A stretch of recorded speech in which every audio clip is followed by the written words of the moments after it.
especially not only with the eclipse coming up in just a couple days, but also because we have NASA in town. And we really appreciate them visiting Niagara Falls, giving us some acclaim for the event and beyond. You know, it really gives us not only a national audience, but a worldwide audience. So we're very happy to have them here, and it's really about the experts that have come to visit us and be able to help spread the knowledge and the insight in all the work that's going on within NASA and all the different exploration missions that they have. So we are excited this evening to have Dr. Nahm with us.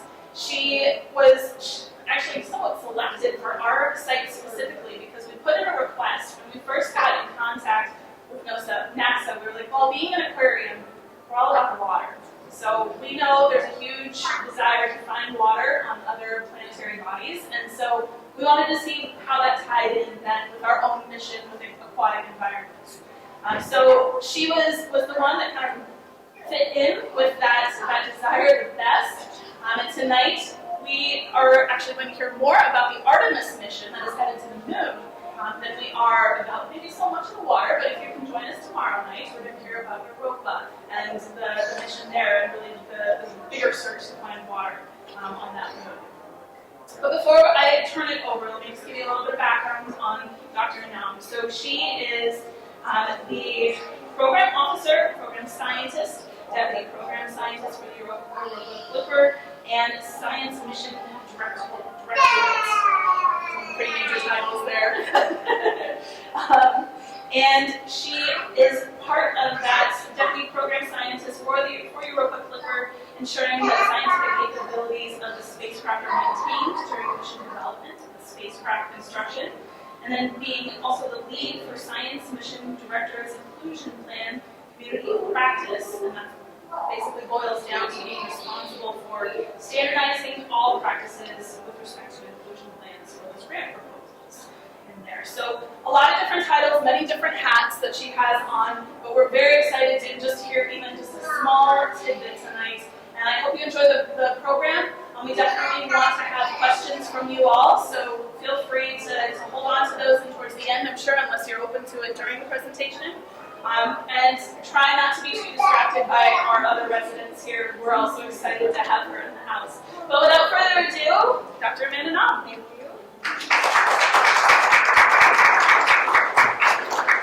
Thank you very much for joining us today. I'm really excited to be here. Also, my family's in the back, so excuse their excited outbursts, I guess. But you know, I'll just be able to multitask. So my presentation is in two parts. First one is about the eclipse, why NASA and a lot of other people, including myself, are here in Niagara Falls in particular. And then the second half is talking about science and Artemis. And I will make a connection between the moon and the ocean, I promise, for you. All right. So first, let's talk about a solar eclipse. Okay, so this is a pretty big celestial event. You know, they don't happen very often.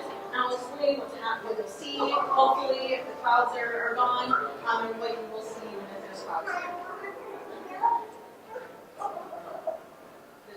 Okay. All right, so NASA's got some priorities for the solar eclipse. First one is safety. Okay, so I'll talk to you about how you can safely observe the eclipse. Anytime the sun is involved, we want to make sure that all is safe there. Our eyes don't go that way. We also want to broaden participation in viewing these celestial events and also understanding the science that NASA does, doing public engagement, science activation, and citizen science. So you don't have to have a fancy degree to do science during the eclipse. I can talk to you about how you can do that just with a cell phone. All right, so this is the path of totality. Hopefully you've seen this map or something like it recently, but we're up there in the yellow circle right along the path of totality. And what this means is if you're along this path at specific times of the day, you squint, you can see the times there, you will be seeing a total eclipse. Okay? These are rare, and even if you're just to the one side of this path, you will not actually see totality, so that's why being here especially in Niagara Falls, is really important.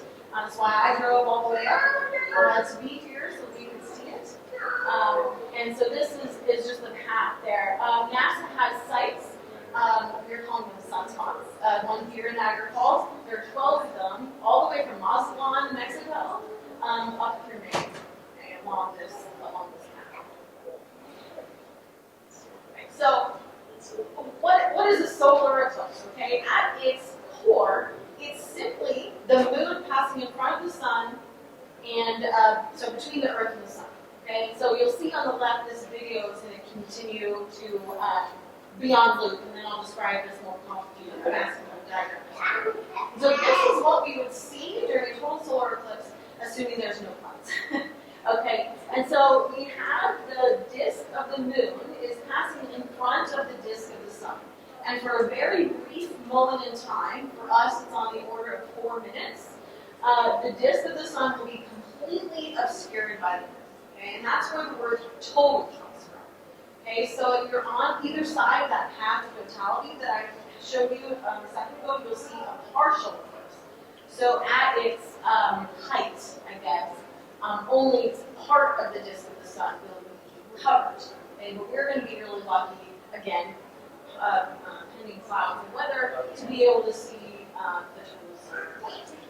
Okay, and so what's happening on this right video here is showing how you get an eclipse. Okay, so you've got the sun, okay, and it's shining its light in all directions, but for us, we care about it going towards the Earth and the moon. And when the moon gets in front of the Earth again, okay, you'll see that it's casting a shadow on the Earth. And that is what we're going to be experiencing in the total eclipse. It will get dark, okay? And so even if it's cloudy, you'll still get to experience the fact that it'll be almost like dusk here during that time period. And so this is a great experience to stop here. You can see that the shadow, shadow is being cast on the Earth, and that's what the path is, the path of where the shadow is going to be. So if you were on the space station looking at the sun, or excuse me, at the Earth, you would actually just see a circle on the Earth there at the shadow. So it just gives you an idea of just how small the moon is relative to the Earth. All right, so as I said, yes? Is the ISS going to be able to do the shadow going? Yes, so the question was, is the ISS, or the space station, going to be able to see the shadow? I think the space station goes around like once, 4 times an hour or something very quick. And so they should be able to see it, assuming that it's in the right orientation. Unfortunately, I didn't check to see where the space station is, but we've definitely had images of eclipses before from the space station. Yeah, great question.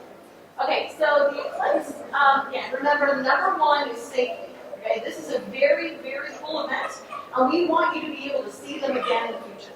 Okay, so if you come here on Monday into this area, there's going to be eclipse glasses everywhere. Okay, that is probably the easiest tool for you to use. Okay, your sunglasses will absolutely not cut it. Okay, they are not dark enough.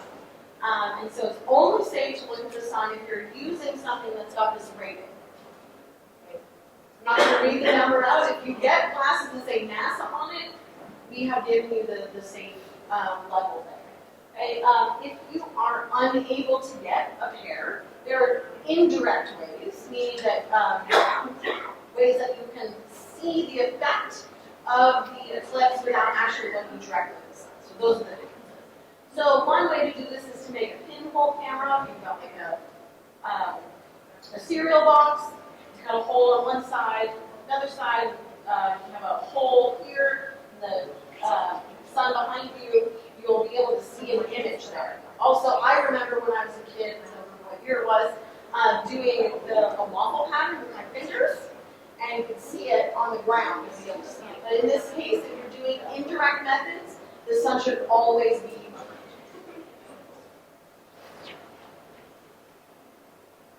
So this is a sort of like a linear view. If you remember that video that was going really fast, this is what you're going to see in time here. So if we start over at the left, okay, this is how a partial eclipse will become a total eclipse. All right, and again, if you're not on the path of totality, which we are, you would see something more akin to what you would see on either side of that center diagram. And so any time that the sun is not fully exposed, or covered by the moon, meaning any time that's not totality, those 4 minutes, you have to use your glasses or an indirect method. But for those 4 minutes, you can actually safely look at the sun. Actually, it'll be too dark if you use your glasses. Excuse me. And so, if you look here, you can see that there's sort of like a bite that's coming out of the moon, on the disk of the sun, as the moon moves in its orbit. Right? So that's what's happening here. And so the moon disk will gradually move in this example towards the center, and then that'll be about 4.5 minutes, and then it will move out into another partial eclipse, eventually being finished with the eclipse there. The partial eclipse in this area starts around 2 p.m., and the total eclipse time is around 3:20. So just to give you an idea of how long it takes for the partial to become total here. Only for those 4 minutes, but they're pretty spectacular. Okay, so I talked a little bit about this waffle method here on the lower right. Sorry, keep moving away from this. You can also use a colander if you have them. Anything that might create shadows. I really like looking at the shadows of tree leaves. There aren't that many this time of year, but cast on the ground because they're going to have really interesting shapes. If you look in this lower corner, they're a crescent shape. Right? And that has to do with part of the disk of the sun being obscured. So actually, it might be fun to do both if you can. Look at the indirect and direct to see both experiences. So NASA takes any opportunity it can to do science. Right? So just like every other Monday, we're going to be doing science. Right? So one of the things that we're going to be doing is launching rockets. Right? Who doesn't love that, right?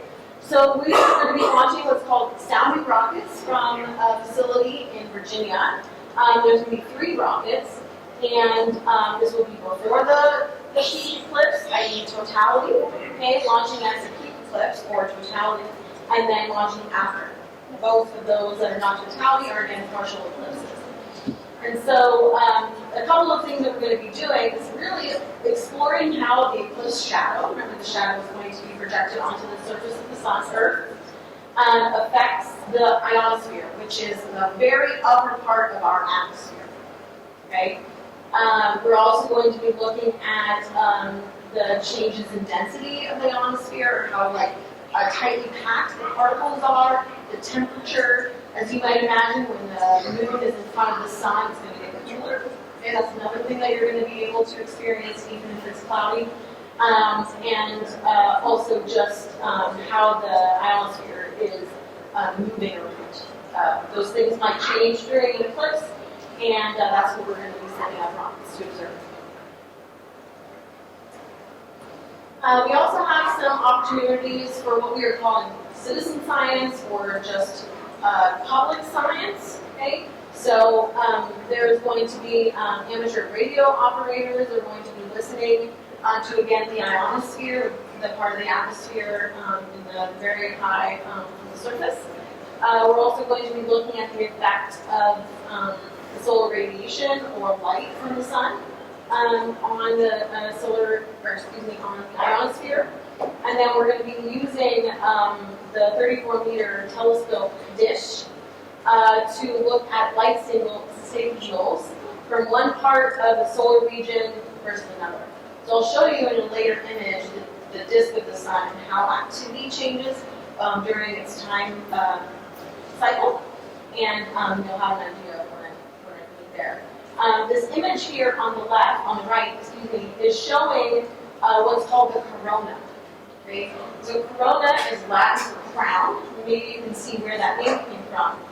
It's all around the edge of the sun, okay? And it's so dim relative to the disk of the sun, that it's best observed during an eclipse. So this is one of the things that scientists really can get out of eclipses, is looking at the structure. That's what it's doing back and forth these images. The structure of the the corona here during the eclipse. This is clearly a previous image. We didn't travel forward in time. So this eclipse starts what we're calling the heliophysics big year. Okay, so heliophysics is study of the sun. Okay, helio being the sun. And as my heliosphere colleagues like to point out, the sun touches everything. Okay, everywhere in the solar system experiences the sun, right? That's where it's called the solar system. And so it started, I misspoke earlier, it started with the annular solar eclipse in October. Okay, and what the difference between the annular and the solar is that the total is that the annular eclipse actually still just has a ring around it. So not the entire disk is covered. Okay, there's an annulus or like another circle where the sun is still exposed.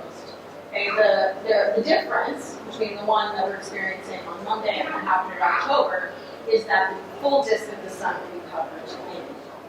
And then we also have the Parker Solar Probe will be doing its closest approach to the sun at the end of this year. And so this is sort of a couple of the big milestones that are going to be happening in this heliophysics thing.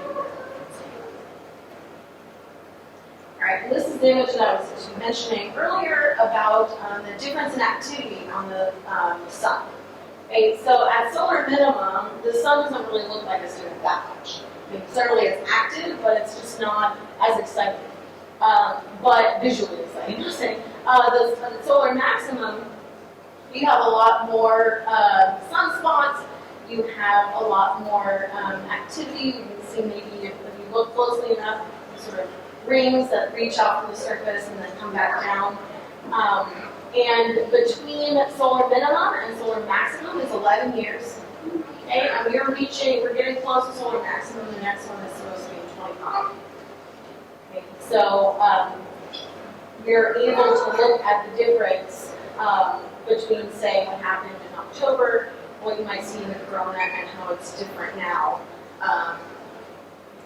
6 months-ish different, but closer to the solar maximum.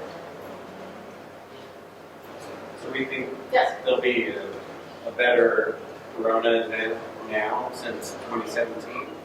You know, I'm actually not sure, but I would imagine as we were later in the solar cycle, there's definitely going to be some differences. I mean, in my job, I'm always dealing with solar weather, but not necessarily with visual. Yeah, you know, to be honest with you, I'm not sure if we're going to see how much difference we would be seeing in the corona because of that. But one would imagine if there's more activity just in general, that you might see some differences. So apologies. I'm a planetary scientist, so I'm trying to speak intelligently about the science. Yeah, go ahead. Okay, some people have been saying that when you have this solar eclipse that you will be only the corona show, right? Now, they were saying that you could physically take off the glasses to look at that. Yes, that's correct. So during the total part of the eclipse, the question was, can you take off your glasses during the total part of the eclipse? The answer is yes. And you probably can see the corona with your eyes during that time. That's the only time it's safe to look at the sun without your eclipse glasses. Yes, exactly. All right, so if you would like to be a scientist in general or just for a day, there are ways to get involved. Okay, this is the citizen science that I was mentioning, or public science. So we can look at how eclipses affect weather, and also eclipses affecting animals. And if you imagine it's the middle of the day, and suddenly it's dark, even humans are going to act strangely, right? We're going to be like, it's dark, what's happening? Is it nighttime? And so animals that don't know that the eclipse is coming will have some kind of response. And we've seen in previous eclipses that some animals will actually start their nighttime routines during the eclipse. So they get very confused. And so if you want to help observe what's, if there's difference in insect noise, or if you stop seeing birds, or see more birds, I'm actually not sure what to expect. This is a great way. Another way is with this mobile phone science, you can take pictures and provide them via this QR code that you download an app. So you can test it, sorry. And you can help scientists there with images from different locations. Will this be put somewhere else so we can verify our phones? Because I can't really. Yeah, so I think that this is something that you can find on the Eclipse website, which is go.nasa.gov/Eclipse 2024. It's not the longest URL, but it might be a little bit hard. I can always help you afterwards to navigate there. Should the aquarium on Facebook? So we can get inspiration from observing the sun. I hope you take a moment, just realize like how cool this is when you get to see it. It's neat, right? It doesn't happen very often.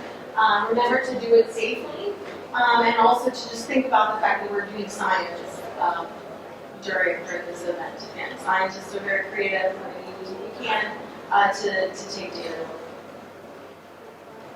All right, so I got a couple of questions during the presentation, which is absolutely fine. Are there any other questions about solar eclipses? Yes? So, I've heard we expect to see stars in totality. Yes. Are there any expected constellations that you look for? Oh boy, that is a great question. So the question was, or the statement originally was, we might be able to see stars, again, if it's not cloudy, during totality, and even some bright planets. The question was, what constellations? Unfortunately, I don't know the answer to that, but you can find online what constellations should be up at this time of year in this area, and then we'll be able to tell you. I apologize, I didn't know the answer to that question. I heard if you're lucky, there's also a comet. Okay, I haven't heard some potential for a comet, so now we really need there to know any clouds, right?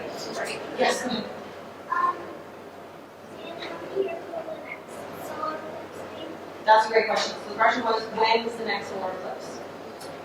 So they happen all the time, just whether or not that they're visible on Earth. So the next one, the next total eclipse, will actually be in 2026 over Spain. So we don't travel for that. Here it's pretty nice there. But over the US, I think maybe 2040 something. So it's a little bit longer of a wait here in the contiguous We'll only be over Alaska.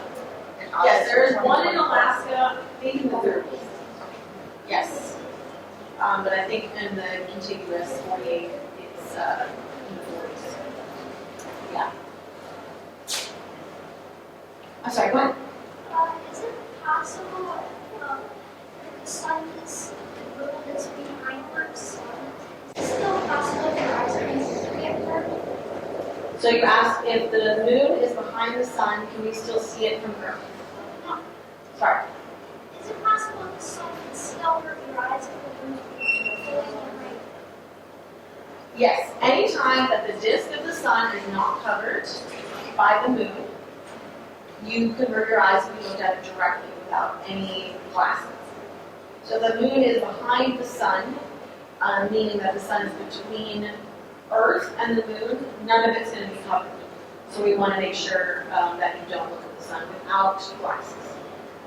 Good question. All right, if you think about something later, you can ask me, I'll be around afterwards. I'm going to move on to the next part of the presentation, which is about the science that we are going to be doing with Artemis. Okay? So we are going science on NASA's Artemis mission. So hopefully you've heard of Artemis and it's why you're here, but if not, this is a little introduction to Artemis. With the Artemis campaign, NASA is going to land the first person of color and the first woman on the surface of the moon. And we're going to use innovative technologies to explore the surface. Okay, so the last time that humans landed on the moon was in 1972. And so I'll talk a little bit more about timing, but it's been quite a long time. No humans have been on the surface of the moon in my lifetime. So I'm very excited to be a part of this and to think about this new era. All of especially the children here in the audience, you're really on the Artemis generation. This will be really something that you'll remember fondly, like a lot of us, well, not me, but older than me, like my parents, think about Apollo. Okay. So why are we doing this? Okay, this is always a great question that I get asked. And there's really 3 reasons that we're doing Artemis. Okay? For me as a scientist, the top of here of this pyramid is science. Right? Also national posture, to say, that the U.S. landed on the surface of the moon is pretty cool. And also inspiration, inspiring new folks to go into, for example, STEM careers, science, technology, engineering, and math, as well as a whole host of other activities that are important for those missions. As well, we can use what we learn about how we explore the moon to explore outside of Earth, Moon, space. Primarily, we're talking about Mars. And also, there are technologies that we need to develop in investigating or preparing to go into space that can help us here on normal day.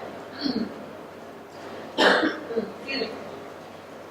So what we choose to do, how we do them, and who we do them with impacts our place in the world, our quality of life, and our possibilities for the future, as well as accepting these challenges that are really hard, but fun, and going with perseverance and tenacity in the face of adversity, and to motivate current and future generations to do hard things.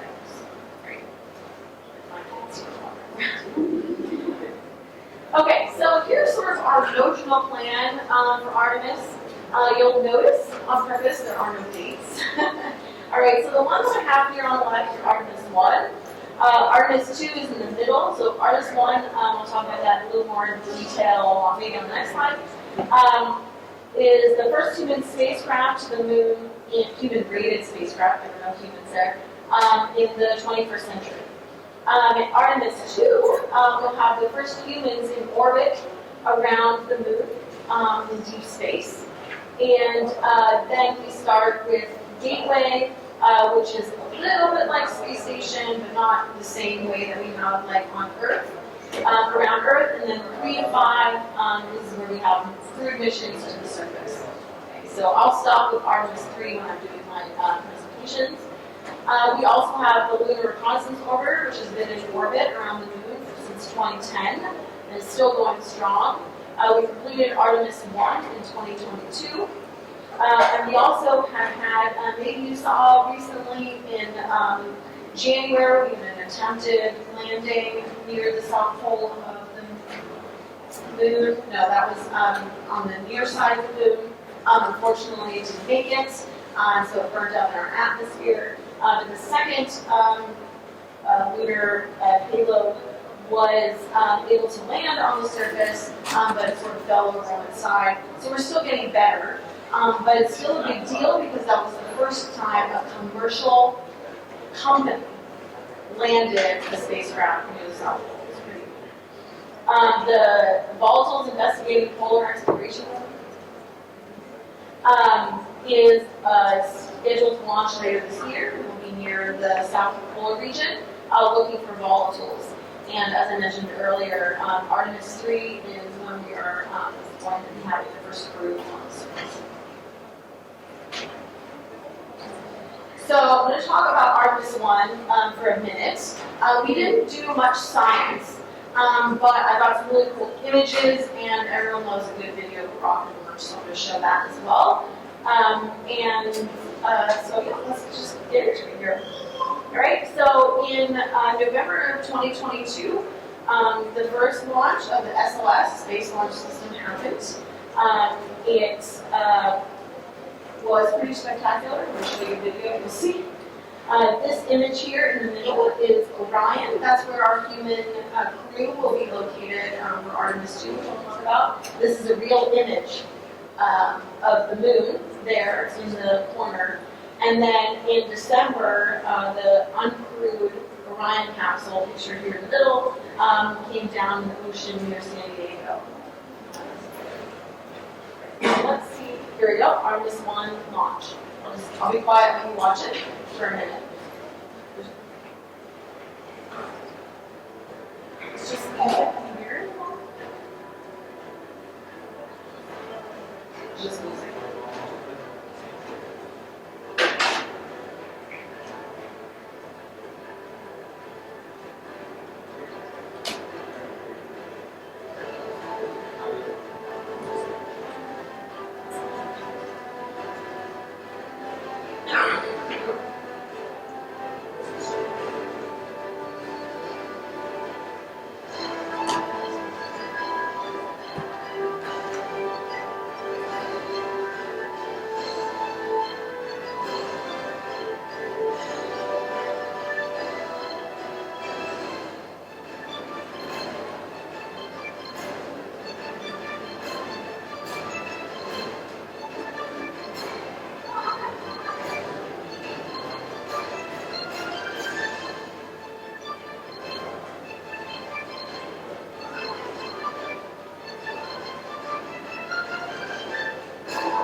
So I remember, I didn't get to go for launch, but I set my alarm for it. It was like 1 morning today, so I'm sitting in my bed and watching my iPad, nodding at my kids, back head. And I just got like such goosebumps watching this, because for me, as someone who's just recently started being involved in Artemis, that was really the beginning, right? Like this new direction of actually getting to the moon with crew. That, again, like I said, never happened in my lifetime. Like, that was the beginning. Like, this is real, right? We are going, right? As I said. And, like, before, it just sort of like, maybe it's not happening, maybe it's going to happen. And then, like, okay, the rocket launched, everything worked beautifully. It was amazing. And so, you know, nobody, I had to show that video. I feel inspired by it. Yeah, so maybe you felt similarly excited just watching that whole video there. Anyway, all right. So Artemis 2 is now scheduled to launch in 2025. Moved back a year, and this will be the first time that crew will be around the moon again since the 70s. Anyway. All right. And so these are the 4 crew members that will be lucky enough to be able to see the moon with their own eyes during this mission. If you did not already know, our Canadian Space Agency colleague is actually here in Niagara Falls. So he's around, all right, and he will be in Artemis 2. I'm very excited that he's around here. Victor Glover, Reed Wiseman, and Christina Koch are our NASA astronauts, and they will be in this very tiny tin can for like 10 days, really getting to know each other, and going to be doing a little bit of science. All right, so I know this is a bit of a busy diagram, but let me just walk you through what's going to be happening, okay? So I unfortunately don't have a pointer, but if we start up here, okay, with number 1, okay, that's where it's launched from Florida, right? It's going to go around the backside of Earth, okay, and we're going to jettison the solid rocket boosters, or get rid of them. You saw some of that happening in that video where the pieces were fired off the rocket. Okay, then we're going to go to number 6, where we have the Orion module actually separating there from part of the rocket. Okay, we've got number 7, we're going to have 8 up there in the upper right, which is, it is the farthest from the Earth there. It's going to come back down, it's going to make its way to towards Earth, the moon. Okay, and then near number 11, it's going to sweep by really quickly, and the crew there are going to be making observations of the moon and are going to be taking images, talking to us down on Earth about what they see. That's unfortunately, the extent of the science that will be done. Otherwise, the moon will be quite far away. And then the Orion capsule will come back down. You see now we're in the blue, we're coming back to Earth, and it's going to separate from the boosters there at the top, and then it's going to land in with the parachutes in number 15 by San Diego there. So that's what will happen. It's about 10 or 14 days, depending on when they launch, where the moon is in its orbit relative to Earth. Now, Artemis 3. Okay, this is the one that I'm personally most excited about. This is the first time.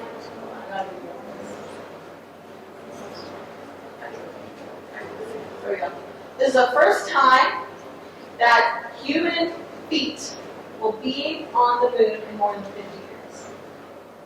Okay, and it'll be near the lunar south pole, and which we know not that much about. Okay, so here's a video of the changing lighting conditions over a lunar year in the South Pole. And if you keep your eye out for some of these dark spots, you'll see that they're always dark. Okay, especially near the center of the frame there. Okay, that's what we call permanently shadowed regions, for an obvious name, right?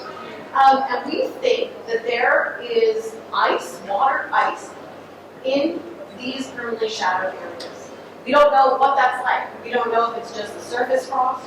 We don't know if it's a thick lens of ice at depth. We have no idea, right? And that's why we explore, okay? To see what's there and to learn new things, okay? I guarantee that we are going to be shocked by something that we learned in our history. That's just how science and exploration works, and that is really exciting. So, a year and a half ago, I think, NASA released this image and the locations of our candidate region landing areas. Okay, so there are 13, you can see here, and there's not a landing site, but it's a broad region on the surface. And these are all places that we could go. Okay? And where we will end up going, it's going to be very different than Apollo. We're not going to say we're landing in this spot on this date. Okay? Depending on what time the SLS actually leaves the Earth, will control which one of these sites we're going to land at. It's a little thing called celestial mechanics, which is one reason that we're having the solar eclipse. Okay? So it can be good and make things complicated. But the South Pole you see there is on the edge of the crater rim in the middle, and so this is the South Pole region. Okay? We have very long shadows, as you can sort of see here in this image. And like I said, we're probably going to be seeing things that we did not expect. And again, that's really, really fun. All right, so similar to the graphic that I showed a couple minutes ago for Artemis 2, this is Artemis 3. Okay, so we have the same basic idea where we have the launch from Florida, the separation. Okay, but what instead happens is we meet up with another spacecraft called Starship that's going to be in orbit near the moon. Okay, and so we have Orion is going to intersect with HLS. 2 of our crew are going to go into the HLS. It's going to land on the surface. Okay, you can see that's happening in that upper right diagram. I think that's number 12 as it's landing on the surface. The current plan to stay is 6.5 days. It's a really long trip, 6.5 days. It's going to take on the order of 3 to 7 days to get there, again, depending on when we launch. then the Starship will take off, and then we'll rendezvous back with Orion. We'll meet up with the other crew that were left there in the capsule, and then we'll eventually make it back down to Earth, landing again in the ocean. So a bit more complicated. This is how we're going to get crew to the surface, and so it's really exciting. So one of the reasons that we're doing Artemis, as I mentioned at the top of this talk, was to do science. Okay, so here are 5 big things that we can do at the moon. Okay, for example, understanding planetary processes. Like what created all of these landfills? There are the craters, there's volcanoes, there's interaction with the sun, with the moon. Okay, these sorts of things that we can investigate. We can look at what are called lunar volatiles, or these the ice that we're talking about that we are expecting in the south polar area. We'll also be able to investigate the impact history of the moon system.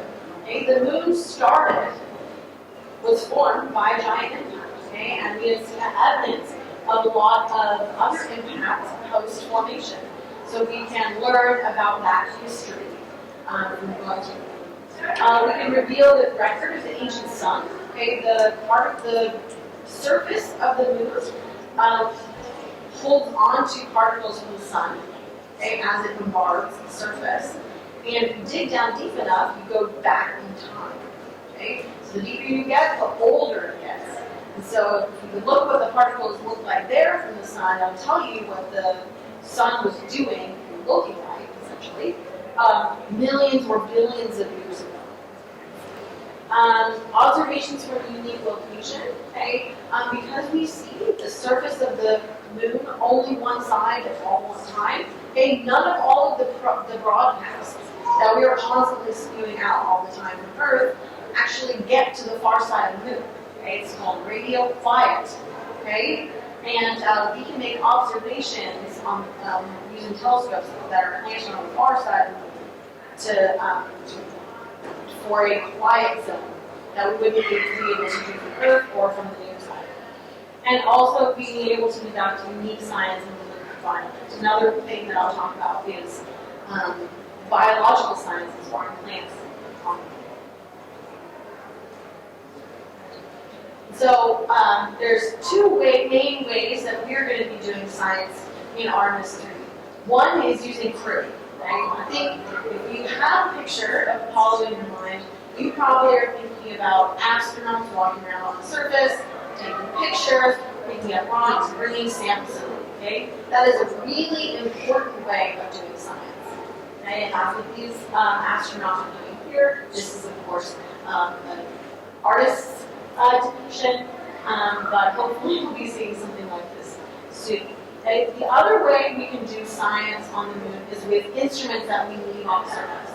Okay, so the other types of science that we did with Apollo were leaving, for example, a seismometer or something to measure moonquakes in this case on the surface. And so NASA recently selected 3 instruments that we hope to fly on Artemis 3. Okay, this is the science that we're doing with those. A seismometer. Okay, this is really critical to understanding about the moon's activity and internal structure of the moon. Okay, we're also going to be looking at the subsurface structure and potential ice deposits by measuring the electric fields. Okay, that's like I said, scientists are super creative. This is one way that we're creative. And the last one that was selected is a plant growth experiment. Okay, the ultimate goal, right, is to leave crew to stay on the surface. And so we need to be able to sustain our crew when they're there. Okay? And how are we going to do that? We're going to grow food. Okay? And so we're going to have a very small plant growth experiment where they're going to look at how these plants grow. So it's really exciting. It's only happened 2 weeks ago, I think, we selected them. So this is like brand new, fresh science. And here's actually an example of what the human landing system would look like, the space starship there, and then you see a couple of crew on the surface. Here you can imagine that they might be deploying, for example, the seismometer. Okay, so do you have questions? Yes, okay. You have these experiments where you have your clients on the moon, right? When they participated in any kind of way, did they have a different kind of environment than what they experienced on Earth, or was it a space environment? And what kind of effects did that environment, the space, have on the planet? Are you sure you're not a scientist? Those are great questions. So the question that we're just asked is, were these plants that will be put on the surface, are they going to be experiencing lunar environment or another environment, for example, an artificial Earth one? And what are the effects that we might see? And that is the question, this last one, that the scientists who proposed about this instrument selected are hoping to find out. So we don't know what's going to happen. We don't know what the kind of genetic mutations would happen, or even if plants are going to be able to grow in the lunar environment. And so to answer your first question last, it will be experiencing lunar gravity and lunar radiation environment, which is very different. Yeah, but we don't know what we're going to see. And that's what's exciting. Great. That's great question. Right. And so I just want to leave this up here, or talk about this for a second. The moon and Artemis in particular, really offers a profound benefit to science. Okay? There are things that we can do on the moon and about the moon that we cannot do here on Earth. For example, we can make discoveries about the solar system and our place in it. Everything you learn about the moon, we learn a little bit about Earth, because the moon formed from Earth material. And also how to live and work on other planetary bodies. Sample return, bringing back rocks, is still from Apollo today creating scientific discoveries that we never anticipated when these rocks were brought back in the 60s and 70s.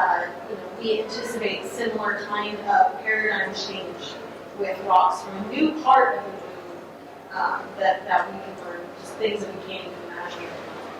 Understanding lunar volatiles, like I mentioned, these are also really important if we want to keep crew on the surface. We don't want to burn water. So if we have water on the moon, knowing what it's like, what's chemical composition, where it is, and eventually how we can extract it from the surface will all be really important. Instruments that would be really hard to place using robots. We can use humans to do, and that will allow us to do different types of science. Again, we can also understand the physiological effects of the lunar environment on humans, and understanding how different environments affect human health can lead to advances in human health knowledge for us back here on Earth. And also understanding how plants and other non-human forms of life, like for example yeast is another experiment that we sent up a different time, can adapt to or be protected from the conditions of hostile planetary surfaces, allows us to understand those organisms really well, but also our own humans. And so I'm just going to do 2 minutes or so of this last video, which really sums up the excitement I think that I personally have here with a really well put together video. I'm hoping that we can get sound. If not, I'll just record it. But this is something you can find on YouTube. But it's a narrated video, so I just will perform over. Oh yeah, maybe that's it. Okay, here. That's a good question. All right. Well, it's not going to let me do this. So, this, fortunately, this video won't play. and the things that we encounter, these difficulties in space exploration.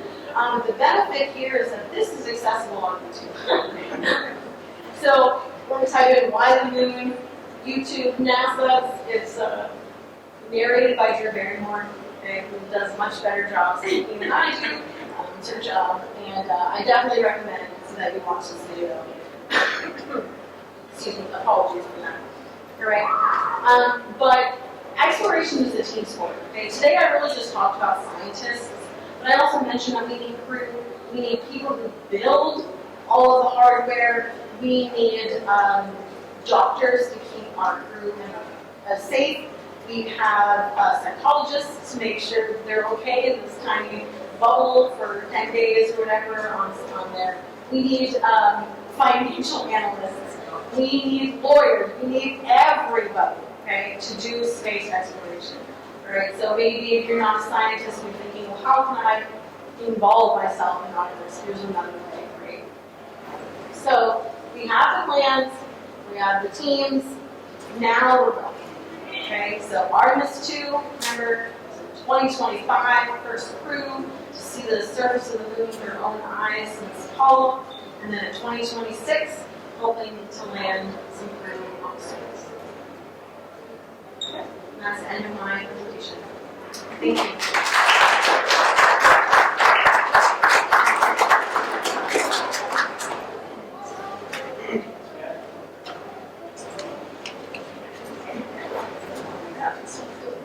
Welcome to ask any other questions if you have them, or you can come up, chat with Dr. Nahm at the end. Go ahead. Nicholas question? Yes. You're using the pinhole camera? How Yeah. far should you be holding it from the ground to see a focused image? No, I haven't seen anything about the location of the pinhole camera relative to the ground. I think as long as the sun's behind you and it's going through the pinhole, I think it should work. Yeah, I can't imagine that it'd be very sensitive to height. Could be wrong, but that's my good question. Yes. Go ahead. If we went to the moon, what kind of planet would we use? Oh, you know, should study. So I know that they proposed the specific types of plants to go to the moon. I don't remember what species they are, but I think they are crop plants. So something that we may be able to eat at some point. So, you know, probably not like a sunflower, although I guess it could be seeds, but, you know, something more useful and pretty. Unfortunately, I got some really. That's a good question. Yeah. I was thinking of those sunflower plants. Exactly. Right. It wouldn't be a sunflower being in there. I walked right into that, didn't I? Go ahead. So you say you're a planetary scientist? I am planetary scientist. What are you most excited about this to help you in your field? So my job, no, I don't really do science anymore. I consider myself a science facilitator. Right? I buy science with taxpayer. Is what I like to say. But as someone who does have a science background, I'm really interested in understanding like the history. So in my mind, geology is like a history book, a history story of a planetary body, right? So when you think about the fact that, you know, when the Niagara Falls formed, right? You think about what it looked like before and how the area evolved in time.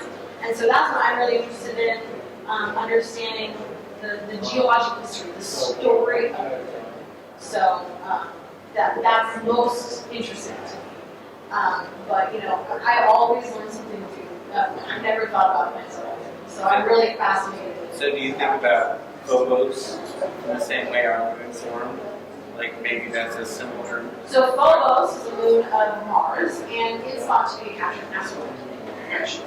So a different formation. Yeah. We can learn about asteroids without even learning asteroids. And still one more question. You talk about capturing previous sun type of history, right? Yep. Is that solar cycles that they may be able to capture through that? I don't know if they're going to be able to get a resolution, meaning be able to distinguish on the order of 20 years in the geologic record. It might be more long-term changes that I would expect, although it's possible in the near surface, it might have a higher concentration of particles from the sun that they might be able to, but this is very outside of my area of expertise. So I don't want to tell you anything wrong, but my gut feeling is that it's probably not on the 11 or 20-year cycle that they would be able to distinguish, more on the even million years. Wow, okay. Yeah. Can I ask one more question? Sure. You are going to be placing seismic Seismometer. Yep. I don't know. Okay. What are you expecting from these things? Like continuous volcanism right on the moon, or is there measuring the impact of, say, meteors that hit the moon? Okay, what kind of things are you expecting to find? Yeah, that's a great question again. So the question was, what are you expecting to find with this new seismometer that we are going to be placing on the moon? And so we definitely expect to see signals from fresh impacts, okay, the surface being bombarded. We don't expect there to be active volcanism, especially in the south polar area. Most of the volcanism is on the near side of the moon, so when you're looking at the moon, you see the dark spots. That's all lava. We expect that we might see some moonquakes. And I think we also expect to see things that we didn't expect. Yeah, but those are the two big ones: the impacts and moonquakes. Yeah. Yeah. Good question. Oh, I'm sorry. Go ahead. Will they be exposed to the what? Right. Yes. So the plants will have everything they need to grow with them. Yeah. But I haven't read the proposal in detail. I don't know exactly how they're going to be doing all of this. But the way I understand it is that the crew just have to place it on the surface and it'll do its thing. I think that they'll get some instructions from Earth to release nutrients and water and stuff like that, I'm imagining. So they're putting some rarity. Yeah, maybe. But I don't know if there's going to be. I don't know if there's going to be air. I'm not sure exactly. Unfortunately, like I said, this is just collected, and so I don't know very much about it. But hopefully, in the next year or two, I'll really get involved in it as it develops. So keep an eye out. But the Japanese put algae on the outside of the ISS for over a year in basically. That was a recent experiment. So. Right. So algae, I think, is a lower plant form. I think life form than a plant. And I heard the word anaerobic, which means they don't need oxygen, which would be different than a crop plant there. But yes, we have experiments of plants on the ISS, but they're protected, so the radiation environment is different. When you're closer to Earth, you're protected by the Van Allen belts. So a lot of the radiation that is just ambient in the solar system doesn't get there to the ISS. That will be experienced on the surface of the moon, and also you have a different gravity environment. You're 1/6 Earth gravity as opposed to essentially microgravity in at the space station. So we're testing how those variables affect life. It's still in South Pole. Near South Pole. So Yeah. much less solar radiation. Much less solar radiation, but there's cosmic. Magnetic. Yeah.